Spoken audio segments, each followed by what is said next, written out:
দক্ষ মানব সম্পদ তৈরিতে কর্মমুখী শিক্ষাকে প্রাধান্য দিয়ে প্রযুক্তির সম্প্রসারণের মাধ্যমে শিক্ষকদের প্রশিক্ষণ এবং বাংলা ইংরেজির পাশাপাশি তৃতীয় একটি ভাষা শিক্ষার গুরুত্ব প্রধানমন্ত্রী এর আগেও তার নির্বাচনী ইশতেহারের প্রোগ্রামে বলেছেন, আমরা শুনেছি। কওমি মাদ্রাসা শিক্ষার্থীদের কথা অনেকে বলেছেন, কেউ কেউ সস্তা পপুলারিটি বা বাহবা পাওয়ার জন্য বলেছেন, আবার কেউ কেউ বাস্তবতা নিরিখে বলেছেন। কারণ কওমি মাদ্রাসা এটা একটি স্পর্শকাতর জায়গা, এটি নিয়ে কথা বলা, এটি নিয়ে সরকারের সিদ্ধান্ত গ্রহণ। আমরা দেখেছি অতীতের সরকার একমুখী শিক্ষার বাস্তবায়ন নিয়ে বিভিন্ন সরকার অনেক প্রতিবন্ধকতা, অনেক চ্যালেঞ্জ, বাধার সম্মুখীন হয়েছে। সুতরাং এটি নিয়ে সরকারি দল, বিরোধী দল এবং বিভিন্ন স্টেক হোল্ডারদের সাথে যৌথ একটা ডায়ালগের মাধ্যমে আসলে কওমি মাদ্রাসা শিক্ষার্থীদের জন্য কিভাবে একটা উপযুক্ত মানসম্পন্ন কর্মসংস্থান সৃষ্টি করা যায় সেটি নিয়ে আলোচনা হতে পারে।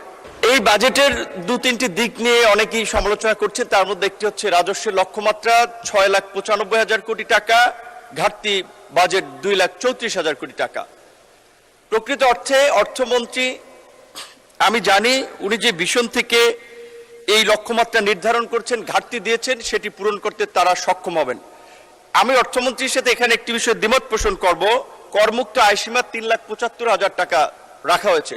প্রকৃত অর্থে বাংলাদেশের বর্তমান আর্থসামাজিক বাস্তবতায় অ্যাভারেজ 30 থেকে 40,000 টাকার নিচে আয় করে মানুষ লাইফ লিড করা খুব ডিফিকাল্ট। সেক্ষেত্রে আমি মনে করি এটাকে 50,000 করে মান্থলি ধরে 6 লক্ষ টাকা পর্যন্ত যদি আয়কর মুক্ত করা হয় এবং তারপরে রেভিনিউ যদি আহরণ করার জন্য জোর দেওয়া হয়, কারণ এখন ইউনিয়ন পর্যায়ে, উপজেলা পর্যায়েও অনেক সক্ষম করদাতা পাবেন। কারণ বর্তমান যে করদাতা আছে সেখানে মাত্র 30 থেকে 35% মানুষ কর দেয়। সুতরাং আপনি যে সোশ্যাল সেফটি নেট সরকার এত এক্সপেনশন করতেছে, এখানে যদি কর আদায়ের দিকে আপনি গুরুত্ব দেন এবং কিছুটা এনফোর্স করতে হবে, তাহলে এই লক্ষ্যমাত্রা পূরণ অস্বাভাবিক কিছু নয়।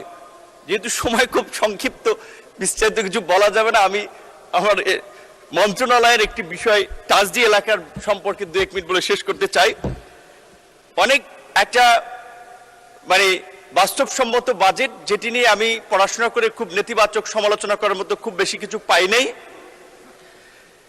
কিন্তু আমার মন্ত্রণালয়ের বাজেট গত বছরের চেয়ে একটু হলেও কমেছে, কিন্তু সরকারের নির্বাচনী কমিটমেন্ট অনুযায়ী 1 কোটি কর্মসংস্থান বিদেশের সৃষ্টি করতে হলে স্কিল ম্যান পাওয়ার তৈরি করার জন্য আমার মন্ত্রণালয়ের মধ্যে একটু বাজেট বৃদ্ধি করানোর দরকার। এটি নিয়ে আমি ওয়ারিড নই, কারণ প্রধানমন্ত্রীর সাথেও বলেছি, তিনি বলছেন যা লাগে আপনার কাজ করতে আমরা দেব, এমনকি অর্থমন্ত্রীও বলেছেন যা লাগে দেব। সুতরাং সেটি নিয়ে আমি উদ্বিগ্ন নয়। এবার এলাকার প্রশ্নে একটু বলে শেষ করতে চাই, যেহেতু আমরা কথা বলার খুব বেশি সুযোগ পাই না। মাননীয় প্রধানমন্ত্রী সহ অনেকেই জানেন এবং আমি স্বাস্থ্য প্রতিমন্ত্রীও বলেছেন চরাঞ্চলকে নিয়ে একটি ফাউন্ডেশন, ফোরাম আর একটি কর্তৃপক্ষ গঠন করার। আমি একটি চরাঞ্চলেরই মানুষ, সেই জায়গা থেকে সেখানকার স্বাস্থ্য, মানুষের জীবনযাত্রা যে কি করুণ দশা, আমি শুধু এটুকুই বলবো, স্বাস্থ্য প্রতিমন্ত্রী সহ আরো অনেকে বলেছেন সরকারের এই জায়গায় একটু চিন্তা করা দরকার এবং অর্থমন্ত্রীর বিশেষ দৃষ্টি।